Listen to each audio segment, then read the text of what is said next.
This is Rowan Kearns interviewing Mr. Glenn Lyon in Pawnee, Oklahoma on September 15th, 1971.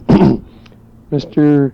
Lyon is a longtime resident of Pawnee, and I'm sure has some interesting anecdotes and experiences to relate to us. I came to Pawneeville in 1935 with my parents. My father came here at the request of Pawnee Bill, Major Gordon W. Lilly, who had a large trading post west of town. Since we had always been in the Indian business, he had talked my father into coming down here and going into business with him as equal partners, but my father was to take over complete management of the place, and we had considerable larger stock than he did, and Pawnee Bill then paid my father the difference in of the two stocks as we took this over. At that time, we had 60 head of buffalo in the place and a lot of horses and things, and it was a tourist attraction. Pawnee Bill had built the cabins and things out there thinking that people would like to reminisce about the old times, but this was actually not the case as far as cabin living is concerned. They wanted something a little more up to date, so later these were used for the Indians who worked there to live in, as people didn't want to go to bed with a lantern and have a fireplace when they could have more modern type of things. We did serve buffalo meat at the trading post every day of the year, and many large conventions from the city came out there for barbecues and for their meetings, things, and Pawnee Bill would have stagecoach raids for the more prominent people. Pawnee Bill, having been in about every type of business here, of course, he made his money in the show business and became famous in that, and was as a partner of when he and Buffalo Bill combined their shows. But hold on a minute. Mr. Lyon, was Pawnee Bill a full-blood Indian? Pawnee Bill was no Indian at all, but he had, his folks were connected with the Indian boarding school out here, and he grew up at the reservation and actually became an interpreter for the Indians. And at that time he was known then as a white chief of the Pawnees, but he had no Indian blood in him. He actually, his parents had come here from Illinois in the early days. Then Pawnee Bill was interested in everything in the community. He gave the part of his buffalo pasture to the place where both schools are now, and he was also, was a rancher and had stock, and was a stockholder and originator of one of the banks here, and got into the oil business. Consequently, many very prominent people came to Pawnee to see him. He has a room in his home known as the Will Rogers home, and also, since he was in the movie producing business here for a while, he had many movie stars who came to see him. One of the interesting things, his wife was from Philadelphia. Her father was a doctor, and he married her when she was quite young. Her parents were very reluctant to have her come out to this part of the country, but she got to be one of the top rifle shots and also a very fine rider, and performed in the show. Pawnee Bill was also one of the great shots of that time, and used to shoot balls and things out from her hand. She showed me, she had 2 stub fingers, and she said she didn't mind when he shot the first one off, but she said when he shot that second one off, I quit him cold. I didn't hold the balls anymore. Okay. Mr. Lyons, did Pawnee Bill wear his hair long like some of the boys do today? Yes, he always had long hair all the years that I knew him, and I was associated quite close with him, and it came down, it was about shoulder length and combed back, straight back over his head. That was before the days of the hippie, so we never thought of him in that particular light, but more as the old-time professional politicians that they had in those days. Pony Bill was strictly a showman from the word go in everything that he did, and in his entertaining, everything in his home had been either come from the show, such as the drapes in the living room, or made from the robes that they used in the show for the elephant robes. And the woods in his home, which was truly a mansion in its day, were all imported. One of the things that Pawnee Bill enjoyed doing the most, I think, was at that time one of the officers of the bank would have to sign the currency.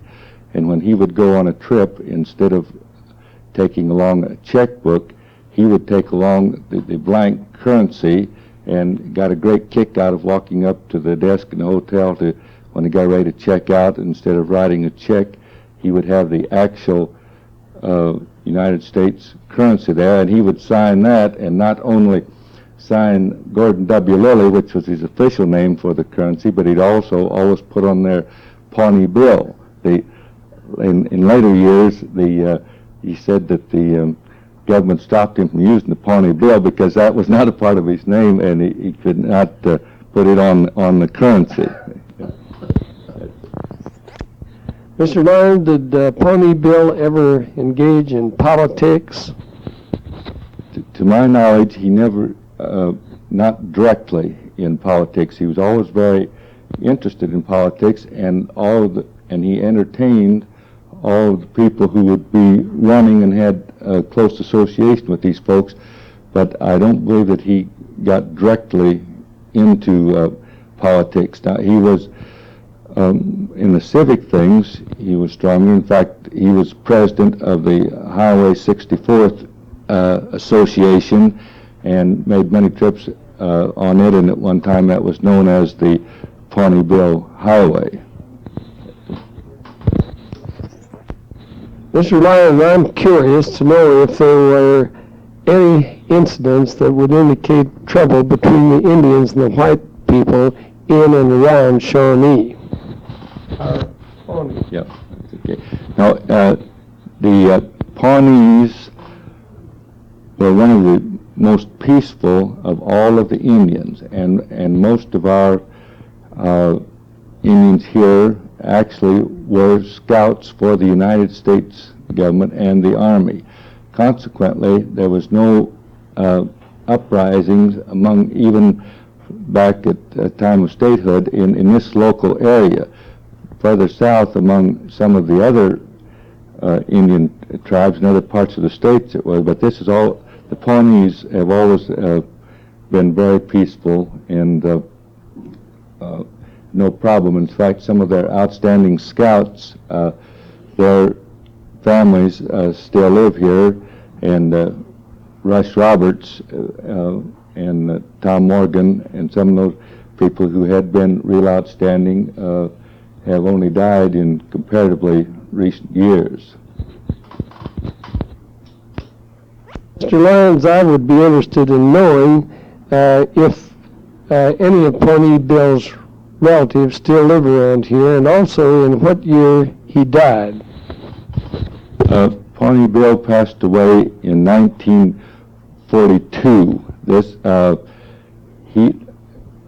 He and his wife celebrated their golden anniversary in 1936, and in that year, several of the oilmen of the state, including Frank Phillips Lewentz, gave him a gold-plated, gold-colored car with all the inside of the car finished in gold plate.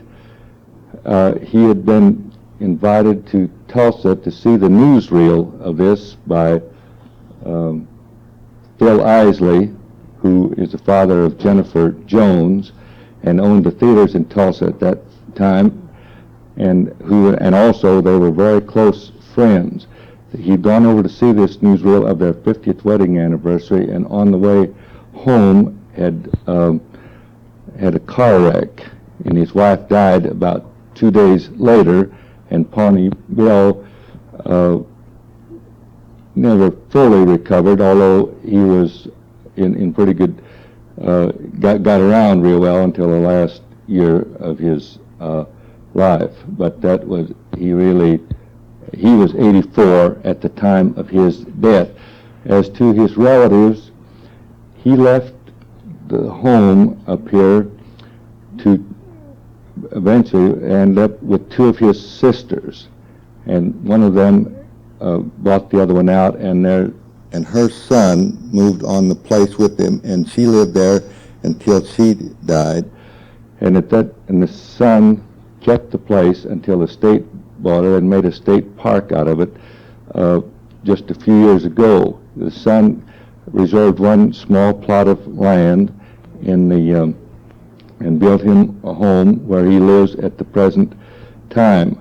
However, he did not take anything from the home, and his sister that owned the home didn't want anything taken out of that because they wanted to stand just as it was.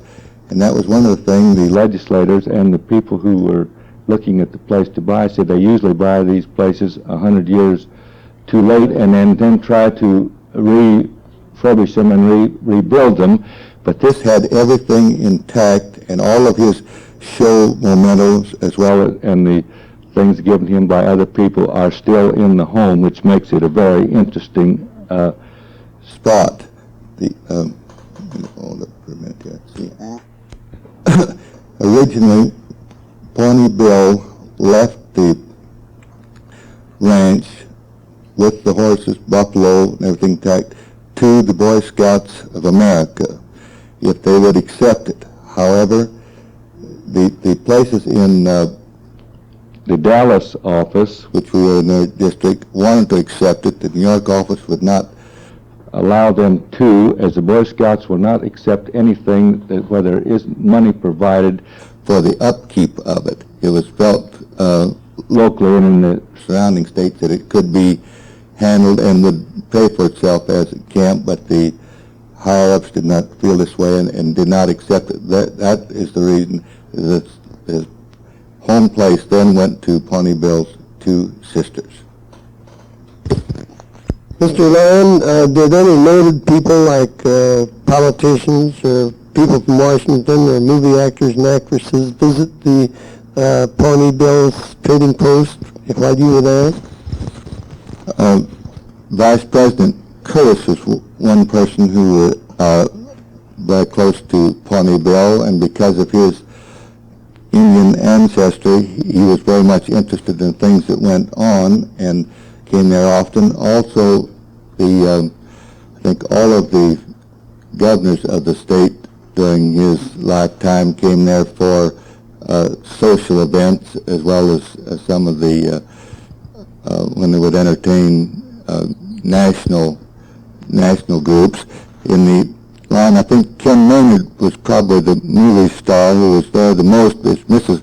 Lilly always called him her adopted son and enjoyed his company a lot.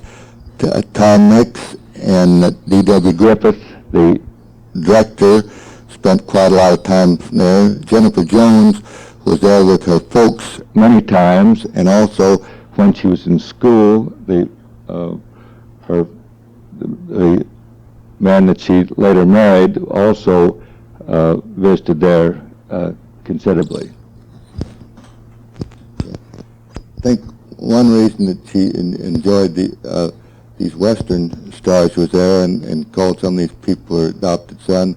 They'd had quite a tragedy in their younger life, and their son Billy, who was their only son, was playing cowboy in their yard up there on a tower that still stands, which is a type of a windmill tower.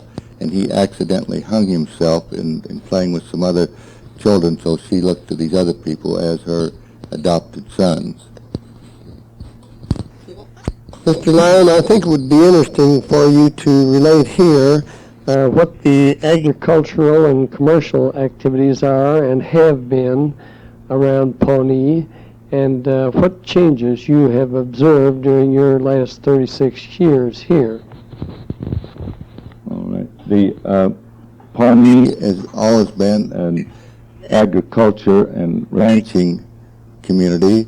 However, at the time we came here, it was, I'd say, basically cotton country. They had 3 cotton gins in town. Now we have none. It has gone to practically all ranching, and there are a lot of cattle dealers and cattle raisers who own the surrounding country, as they have bought out the smaller farmers who live in town and have real large operations and are prominent not only in the state but nationally in the cattle business. Pawnee has always been a very stable town. They've had the Bureau of Indian Affairs here for the 5 tribes and the county seat. They have not had any manufacturing in here until the last few years, other than the feed mills and the granaries here, which is one of the larger operations. But about 3 years ago, they put in a stocking factory, a subsidiary of one of the eastern companies who wanted to come west, and both from the labor standpoint and also from so they would have the Midwestern market. And this, at the present time, employs about 350 people, and they are advertising for more people and are planning on an expansion. This is something that the Chamber of Commerce worked hard to get here, and has been very prominent because it employs a lot of women and has taken up the slack in the unemployment in this particular area.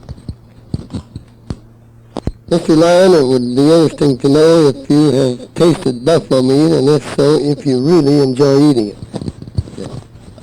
Buffalo meat tastes more similar to beef than any other type of domestic meat that I can think of. It is a drier meat than beef, and if it's young animals, it really is very tasty. And the people who have eaten it when we were serving, I never knew of anyone who didn't like it. However, I think where the dislike comes in is some place where they kill an old bull or something like that and have pretty tough and stringy meat. But if it's killed not over a year old and is properly taken care of, it is real good meat.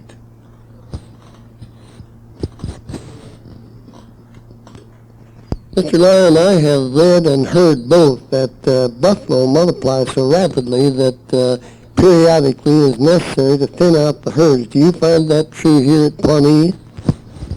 When we had the buffalo herd here, that was one reason that we served buffalo. We had to, we could actually use up the difference, but in a place where they have no sale for the meat or the butchering of the buffalo, they do have to sell them off in all of the game reserves, and the ranches that actually have buffalo now every so often will have sales because of this reason. Mr. Lyon, are there any buffalo on the reservation or the old Pawnee grounds or in Pawnee generally now? The only buffalo in this vicinity, very close, are on the Pawnee Bill Ranch, which is now the Pawnee Bill State Park, and they have both buffalo and longhorn steers on the place at this time. Are there any Indian reservations as such in or near Pawnee at the present time? There are no Indian reservations here, as there are no Indian reservations technically in Oklahoma. There is Indian land that is government controlled, but it is all in organized county. Pawnee is the agency for 5 tribes of Indians: the Pawnees, Kaws, Otos, Tonkawas. Kick that off a second. Didn't catch those names. Would you mind repeating it, please? The 5 tribes who have agents here in Pawnee are the Pawnees, Ponkas, Otos, Kaws, and Tonkawas. They, at one time, had their school here, which has been closed out as they have started going to the public schools, but they still have their hospital here, or any of these tribes who wish to lease land or anything that is controlled by the government, they have to come here to conduct this business. Mr. Lyon, how large was Pawnee when you came here, and how large is it now? And do you recall any other interesting changes other than the Pawnee Bills Museum and the institution of the stocking factory? The Pawnee was around 2,500 when I came here, and then it went down for a while, but it's been one of the few smaller towns in the state who has come back up and showed an increase in the last census, so it hasn't changed. It has come back. Our community, outlying community, probably has less people, have more ranches and less small farms. In the things that have, there's besides the state park and the stocking mill, they have at that time have a very fine lake north of town where they have fishing and skiing that was put in by the city. Also on the in the state park, they have many facilities there that are strong. And year before last, this type of park, it was drew the second most second in the drawing of people of any place in the state. In answer to this last question, I might add a little bit about we also have a Pawnee Bill Museum downtown that had the things that were moved in, Pawnee Bill's private things that were moved in from the old town, which burned in 1946 at a time when they could not get materials to replace it.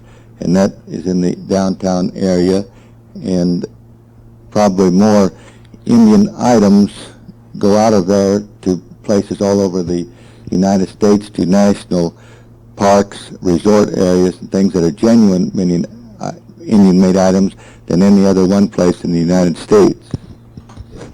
Just one other idle question. Have you ever actually seen Indians shoot bows and arrows?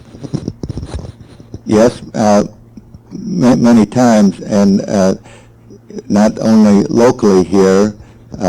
We have some very fine artists with the bow and arrow, but also on the other reservations in South Dakota, where I grew up and went many times with my father to see things. They would actually use the bow and arrow as their weapon, or not as a weapon, but more in actually killing the animals and things that they were going to eat. Do you remember how the affairs in the estate of Pawnee Bill were settled, Mr. Lyons? Yes, Pawnee Bill had quite a large estate, and I was quite aware of his business dealings and how he handled things, as I happened to be named as administrator of his estate. However, when I went in the service, and it looked as if I might not be able to get back at all times, he named my brother Frank as an alternate. It happened in the meantime that Frank was called into service just before Pawnee Bill died, but he was stationed at Wichita Falls, Texas, and was able to get back up, and he did actually handle the state, so we were quite aware of what went on at that time. Mr. Lyon, would you care to comment on the characteristics of the Indian as far as any of their mental capacities or athletic prowess is concerned, or military abilities? I think athletically, the Indians are very outstanding. I think if you would take a group of whites and a group of Indians and just go down the road, that the Indians would probably always outdo them. At the time I came here, we had state championships in both football and basketball, and it was very unusual for a white boy to be able to make the team. Many of the Indians here had belonged to the National Guard, so most of the non-coms in the local units were Indians, and consequently they had as many Indians in the unit as possible. When I had been with that unit for some time and then gone to a staff job, and when they got ready to go overseas, they since asked me if I would like to go back with the Indian unit, which I did, and found out from the standpoint of paroles and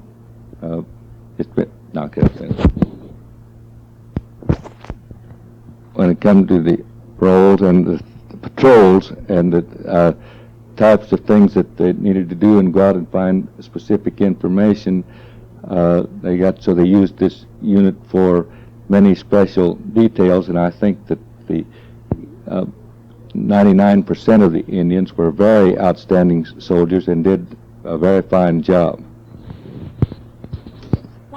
I just wondered, Mr. Lyons, before we close here, if you'd have a comment on your family or Pawnee as far as a place for retirement might be concerned.